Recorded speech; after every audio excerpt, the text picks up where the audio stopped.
ഒരാഴ്ച നീണ്ട big boss house ജീവിതത്തിന് ശേഷം രതീഷ് ചെന്നൈയിൽ നിന്നും കൊച്ചിയിൽ തിരികെ എത്തി. ഭാര്യയും മകളും എല്ലാം രതീഷിനെ സ്വീകരിക്കാൻ വിമാനത്താവളത്തിൽ എത്തിയിരുന്നു.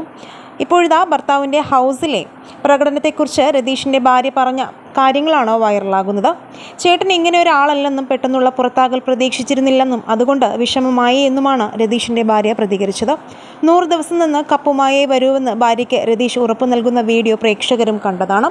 പെർഫോമൻസ് നന്നായിരുന്നു, പെട്ടെന്നുള്ള പുറത്താകൽ പ്രതീക്ഷിച്ചിരുന്നില്ല. പിന്നെ കണ്ണേട്ടൻ തന്നെ പറഞ്ഞല്ലോ കളിച്ചത് ശരിയായില്ല എന്ന്. ബിഗ് ബോസ് എന്ന് പറയുന്നത് മാറ്റിപ്പിടിക്കലാണല്ലോ. കണ്ണേട്ടൻ കരയുന്നത് കണ്ടപ്പോൾ വിഷമമായി. പിന്നെ ഗെയിമാണല്ലോ. ചേട്ടൻ ഇങ്ങനെ ഒരാളല്ല, എല്ലാവരോടും നന്നായി സംസാരിക്കാനൊക്കെ ചെയ്യുന്ന ആളാണ്. പിന്നെ അവിടെ ചെന്നപ്പോൾ ഗെയിം കളിക്കേണ്ട രീതി ഇങ്ങനെയാണ് എന്ന് തോന്നി ചെയ്തതാകും. തിരിച്ച് വരാനായപ്പോൾ ആൾക്ക് മനസ്സിലായി ഇങ്ങനെയല്ല ഗെയിം കളിക്കേണ്ടതെന്ന്. ആരെയും അനുകരിക്കുന്നതായി തോന്നിയില്ല. Big boss ഫാൻസാണ്. സീസൺ 5 വരെ കണ്ടിരുന്നു. കുറച്ചുകൂടി കഴിഞ്ഞാലേ ഇപ്പോൾ ഹൗസിലുള്ളവരുടെ ഗെയിം മനസ്സിലാകൂ. പെട്ടെന്ന് പുറത്തായത് കണ്ടപ്പോൾ വിഷമമായി. ചില പ്രസ്താവനകൾ നടത്തിയത് കൊണ്ടാണ് പുറത്തായതെന്ന് തോന്നിയില്ല. പിന്നെ ജാൻമണി വിഷയത്തിൽ പ്രതികരിക്കാനില്ല. ജിൻഡോയാണ് ഏറ്റവും ഇഷ്ടമുള്ള കണ്ടസ്റ്റന്റ് എന്നാണ് രതീഷിന്റെ ഭാര്യയ്ക്ക് ഏറ്റവും ഇഷ്ടമുള്ള കണ്ടസ്റ്റന്റ് ജിൻഡോ ആണെന്നാണ് പറഞ്ഞത്. അതേസമയം രതീഷ് പുറത്തായ ശേഷം അത് നീതിയല്ലെന്ന് വാദിച്ചും ഒരു വിഭാഗം ആളുകൾ എത്തിയിരുന്നു. രതീഷിന് ഒരവസരം കൂടി നൽകണമെന്ന് താരത്തെ അനുകൂലിക്കുന്നവർ പറയുന്നുണ്ട്.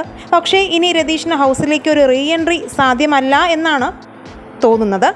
സീസൺ 6 നിങ്ങളുടെ ഇഷ്ട മത്സരാർത്ഥി ആരാണെന്നും ഈ വിഷയത്തിൽ നിങ്ങളുടെ അഭിപ്രായവും മടിക്കാതെ കമൻറ്റ് ചെയ്യുക.